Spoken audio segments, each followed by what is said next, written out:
Ok, pessoal, bom dia. Por aqui, Sário Silva, psicólogo do esporte, dando prosseguimento praticamente a nossas últimas transparências aqui, né, com relação à sequência que a gente apresenta aqui, o resumo do THP, treinamento de habilidades psicológicas na área do esporte e da atividade física. Então, falando aqui, dando sequência, onde falamos das habilidades fundamentais e de outras coisas, de outros conceitos anteriores, fechando aquela primeira parte. Agora a segunda parte aqui dessas transparências, vamos falar das habilidades de desempenho. Ok? Primeira habilidade, 3 habilidades muito importantes aqui: o controle de energia, o foco na atenção e a habilidade perceptivo-motora. Porque essas 3 habilidades são chamadas de habilidades de desempenho. Essas habilidades elas são decisivas no treinamento de habilidade psicológica, porque, claro, elas fazem parte, é redundante dizer, elas fazem parte do desempenho. Então, quando se faz uma atividade física, quer seja não com intuito competitivo, a pessoa tem uma meta, a pessoa tem um patamar a atingir, tem algo a alcançar. Então, isso aí envolve desempenho, para a pessoa não perder seu tempo, né? Ou não fazer errado. Então, a primeira habilidade importante aqui a trabalhar na pessoa, que o THP trabalha, dessas aqui, que se chama habilidade de desempenho, é o controle de energia.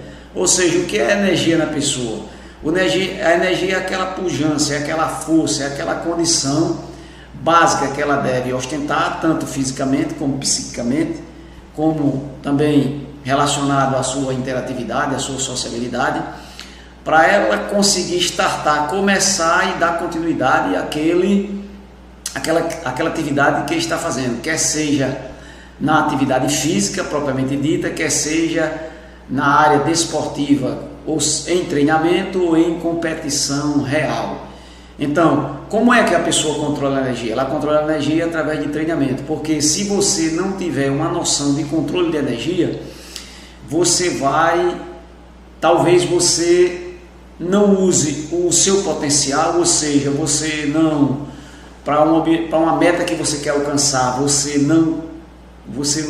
subutilize aquela força que você tem, aquela energia que você tem, ou então ao contrário, e como muitas vezes acontece, você gasta toda a energia no começo e não surte o efeito desejado. É como assim, o cidadão, principalmente acontece muito com corredores iniciais, quando vão para uma competição de corrida de rua, pode ser também corrida ligada à natação, essas coisas, corrida de orientação, mesmo corrida trekking, né, que é em terreno acidentado.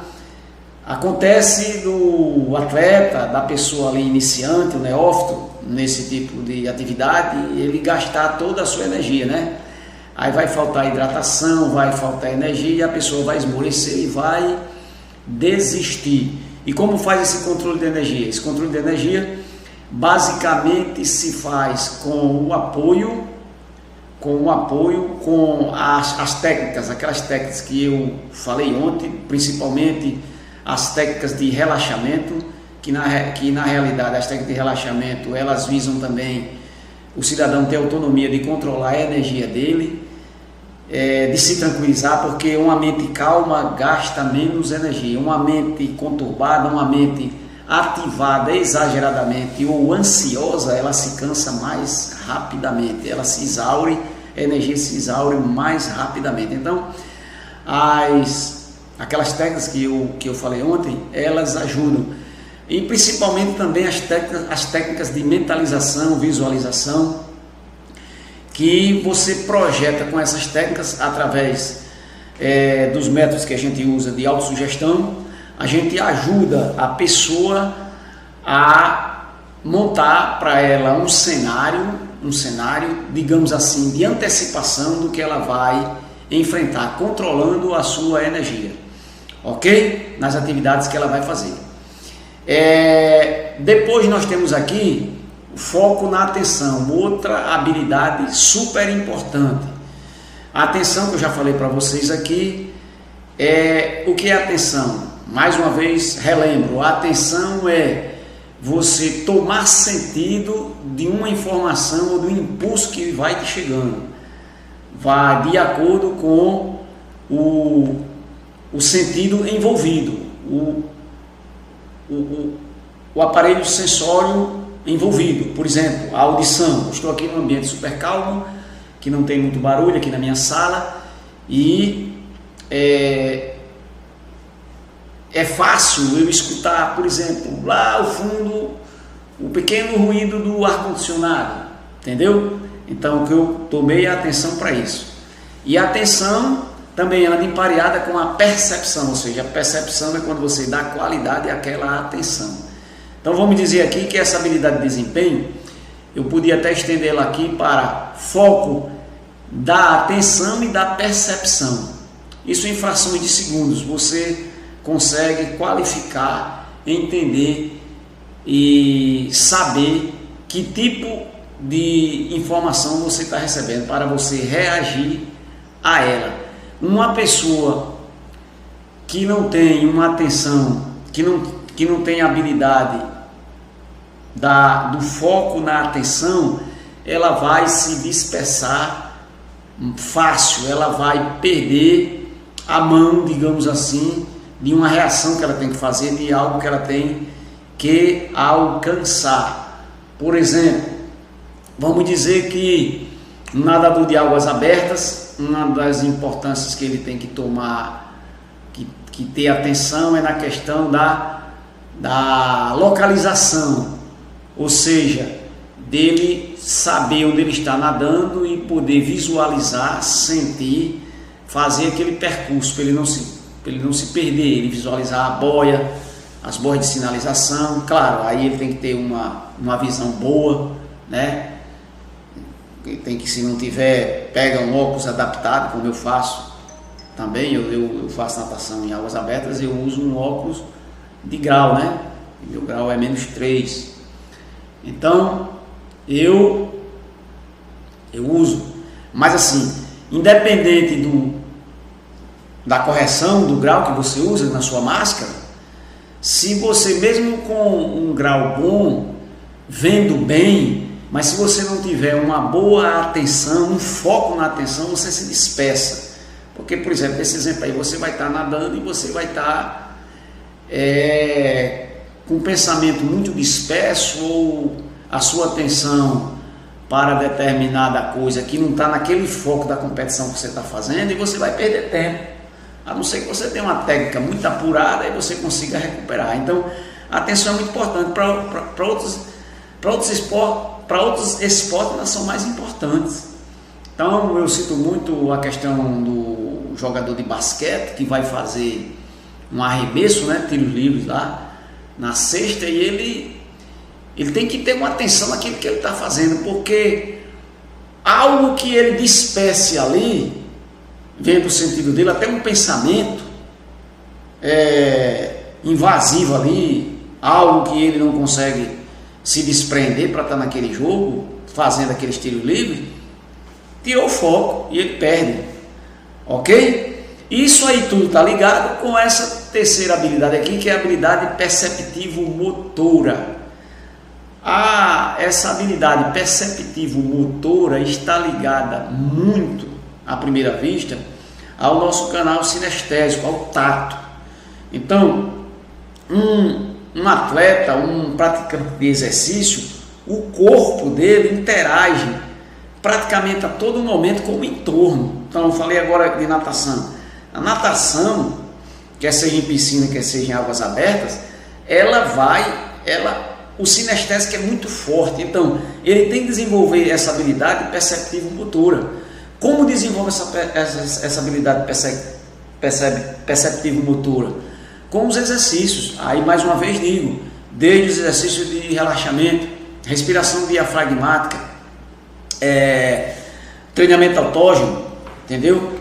Aquele trabalho que eu faço também relacionado à reflexão na ação, porque a gente faz assim, a cada parte daquele exercício, daquela atividade que você está fazendo, você vai dando como se fossem umas pequenas paradas naquele exercício, você refletindo no aprendizado dos movimentos que você está fazendo ali, a nível mental. E depois você, quando termina aquela atividade, você faz a reflexão sobre aquela ação que você fez. Então, tudo tomando consciência da questão sinestésica, da perceptiva motora. Mas a perceptiva motora não está exatamente só ou isolada no sinestésico, no canal sensorial, no tato. Não, porque ela depende, ela interage, ela interdepende dos outros canais sensoriais. Então, por exemplo, uma pessoa que pratica hipismo, né? Ele no cavalo, uma amazona, um cavaleiro, lá no cavalo montando para fazer aqueles saltos, né? Cumprir aquela pista, ele tem que ter uma habilidade perceptiva motora bastante avançada, bastante apurada, porque ele está em cima do animal, independente de ele estar na sela, ali é interação. O animal de repente nota, eu já ouvi falar nisso e a gente tem conhecimento, que aquela pessoa que está montando aquele animal, ela está insegura, ela está com medo, ali o conjunto quebra, o conjunto cai. Então ele tem que ter muita habilidade perceptiva motora. Ele, a Amazonas ou o cavaleiro também, eles têm que ter conhecimento de como está aquele animal. Então ali é uma interação, né? É o cavalo e o montador, né? E a pessoa que está montando. Então, a habilidade perceptiva motora, na realidade, ela é muito forte em qualquer prática esportiva ou de atividade física que a pessoa vá fazer. No futebol, aí é praticamente tudo, porque é um esporte de contato, né? De contato, com todos os engendramentos que tem. Cada vez fica mais difícil até para o juiz administrar aquele jogo, a parte da arbitragem, porque tem muita maruagem, tem muita enganação, muito jogo, né? Jogo que eu digo é o faz que fez e não fez, levar vantagem, tá entendendo? Então, os atletas, os praticantes de exercício, têm que ter habilidade perceptiva motora para ele tentar o mais próximo possível, enfim, perceber o real. Porque se você não tiver uma habilidade perceptiva motora boa, você pensa que percebeu algo, mas você percebeu outra coisa. E a sua resposta, que no jogo faz parte, que na disputa faz parte, que no esporte faz parte, ela não vai trabalhar a reação certa que deveria ter naquela jogada, naquela parte do jogo, ok? Então vamos para frente. Então falamos aqui de habilidades de desempenho. As outras duas habilidades, habilidade de desenvolvimento pessoal. Essa é muito importante. Alguém pode pensar aqui, não, essa habilidade de desenvolvimento pessoal eu não preciso não, porque eu não sou técnico, eu não sou dirigente, eu não sou dono de time, eu não sou dono de academia, eu não sou professor, eu não sou psicólogo, eu não sou advogado.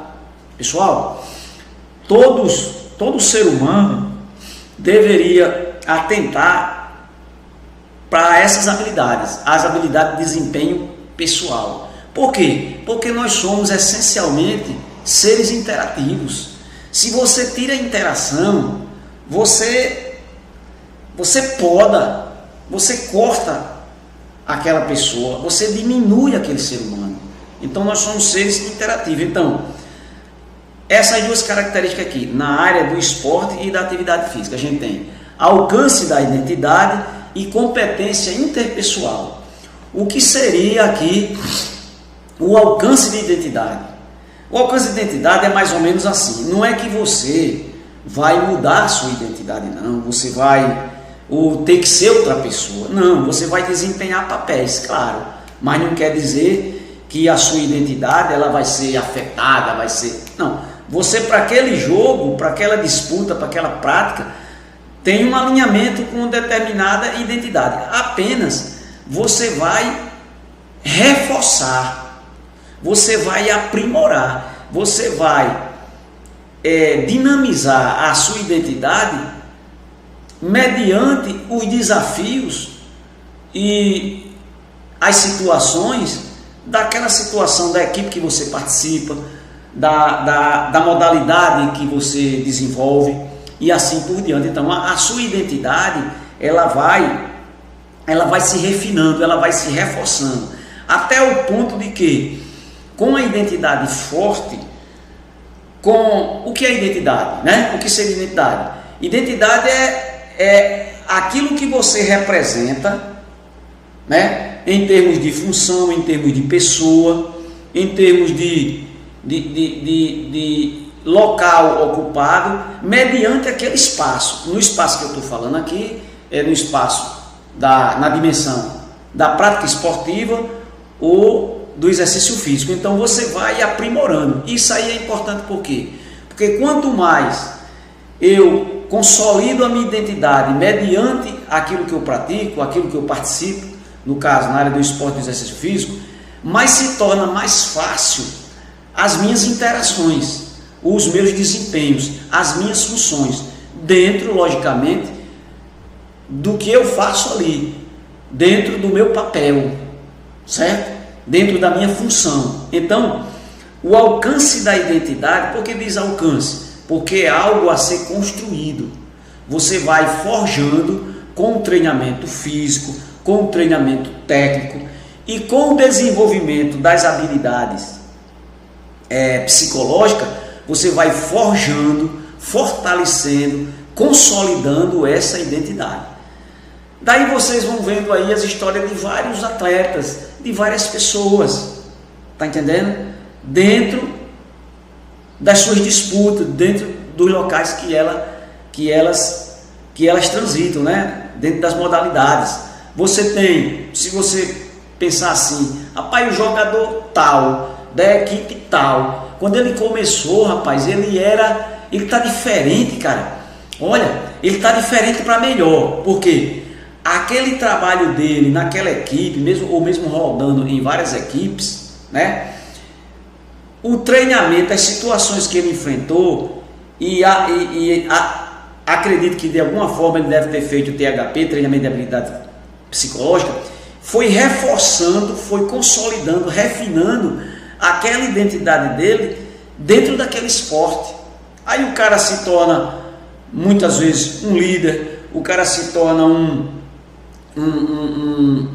como é que se diz? Um protagonista da boa prática, né? Se for no caso do futebol, se for no caso do voleibol, se for no caso do tênis de mesa, se for no caso do basquete, da natação, do triatlo, aonde for, ou seja, ele vai consolidando, porque as práticas, desde que elas sejam integradas, né? O físico, o técnico e o mental, o psicológico, só tem a reforçar essa identidade. E aqui lembro mais uma vez, porque vai melhorar as interações pessoais, ou seja, com os companheiros daquela equipe, os companheiros de treino de exercício em academia, com os professores e assim por diante. E a outra qualidade aqui é a competência interpessoal. A competência interpessoal. Porque o treinamento de habilidade psicológica vai desenvolver a competência interpessoal. Que competência é essa? A competência interpessoal é a competência que lhe garante um certo quê de facilidade, de competência para você interagir com as pessoas. Tá vendo aqui essa figurinha que eu já tinha colocado já até em outro vídeo?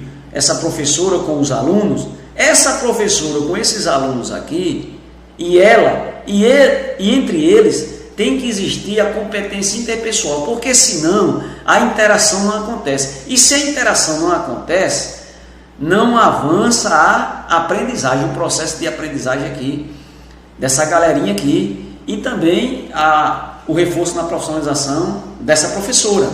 Ok? Então, a competência interpessoal, ela é trabalhada, assim como o alcance da identidade, que eu falei antes, no treinamento de habilidades psicológicas, porque nas várias técnicas que a gente usa no THP, a gente vai provocar na pessoa, estimular a pessoa a ela alcançar uma maior autonomia para ela decidir, para ela se apresentar, para ela se desvencilhar das missões, digamos assim, cumprir determinadas regras dentro daquilo que ela está participando, está entendendo? Se for uma modalidade esportiva, por exemplo, e ela aumentar, aí vem mais uma vez o reforço, as interações sociais. A interação social, mesmo no esporte individual, de prática final individual, ela é super importante. Se não tiver interação social, a coisa não avança. Ok? E aqui, as habilidades de equipe. Já fechando aqui essa questão. Também alguém pode dizer, habilidade de equipe, não, eu não sou dono de time, eu não trabalho em academia, eu não sou professor, um negócio de liderança, confiança na equipe e tal. Não, isso aqui, todas as pessoas que por obrigação e por necessidade estão em grupo definido para desempenho de determinadas tarefas, para enfrentamento de determinadas situações, elas têm que ter essa habilidade. Por exemplo, a liderança. A liderança não deve ser só de um professor, ou do dono do time, ou do técnico. Não. A liderança, ela é compartimentada.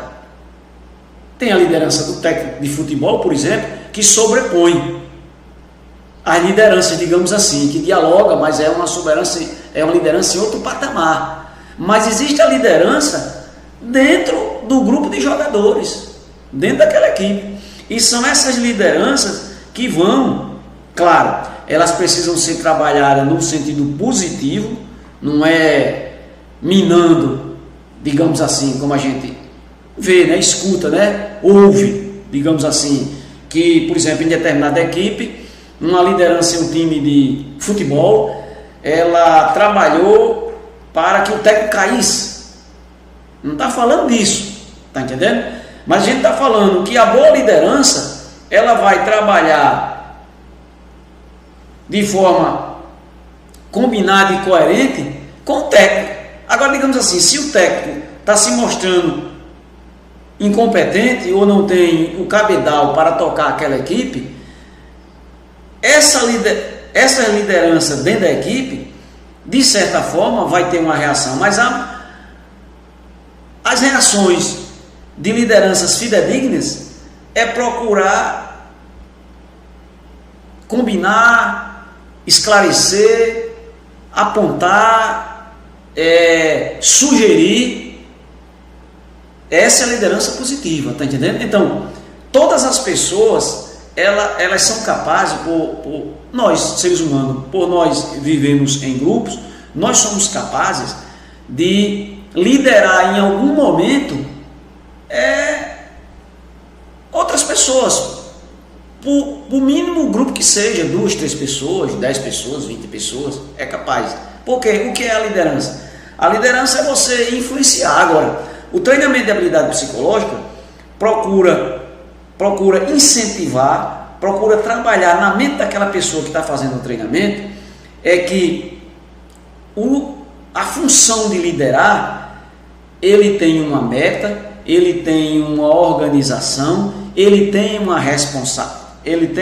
tem uma responsabilidade de avançar na questão grupal e na questão pessoal também, ok? E ela começa, mais uma vez digo aqui, com o investimento na autonomia da pessoa, ok? Então, a liderança, ela é super importante, porque se você não trabalhar a liderança, você vai ter, em qualquer nível, você vai ter equipes e você vai ter locais que trabalham na questão da prática do exercício físico e da prática desportiva. Você vai ter locais em que você vai ter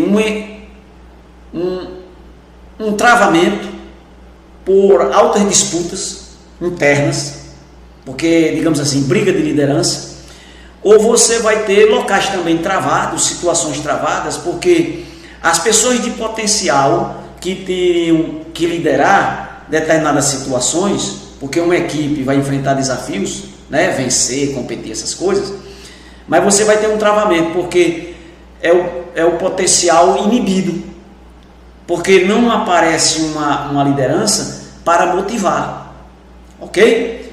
Mas o ser humano é problemático, o ser humano vai ter ciúmes, vai ter inveja, vai ter, essas coisas existem em todo canto. Agora, o trabalho com habilidades, com treinamento de habilidades psicológicas, vai ajudar a dar uma equilibrada nisso aí, a forjar nas pessoas, a ajudá-las a perder o medo de liderar e liderar bem, tá certo? E a outra qualidade aqui, a outra habilidade, que tem a ver com a coesão. A coesão. A gente termina aqui falando de coesão, porque se você tem um ambiente bem liberado, bem administrado, né, com as pessoas contribuindo dentro das suas funções, você tem a coesão. O que é a coesão? A coesão é você se apresentar. É aquele indivíduo dentro daquele grupo, ele está coeso, ele está junto, ele está pronto para, em condições de chegar junto em prol do grupo. Então, muitas vezes, você renuncia a sua vontade pessoal para você ajudar o grupo dentro daquela coisa valorosa, daquela meta, daquela virtude a ser alcançada. Então isso é coesão. Então coesão, na mora ali, tem que estar junto com a liderança. Confiança na equipe, aí já completa, né? Confiança na equipe.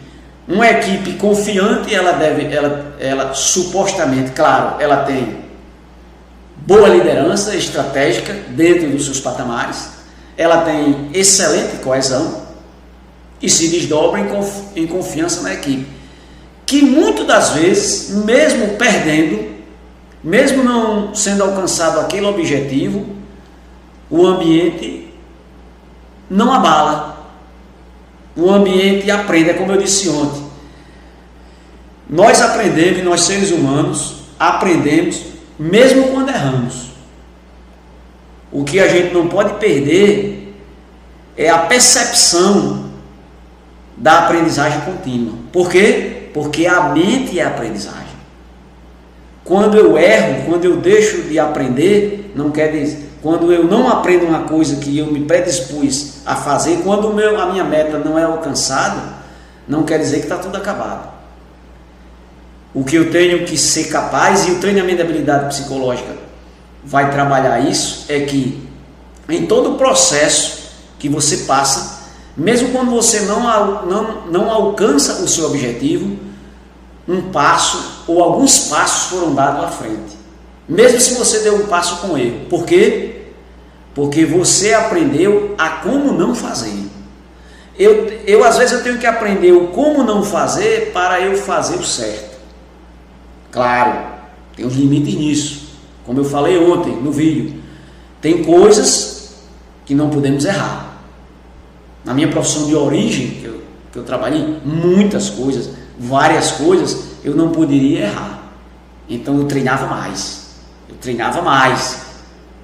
E, graças a Deus, eu dei sempre uma avançada boa. Sempre consegui alcançar as minhas metas. Mas, claro, nunca deixei de aprender os ensinamentos. O seguinte, que no erro eu aprendo. Agora eu tenho que fazer todo o esforço para eu cada vez errar menos.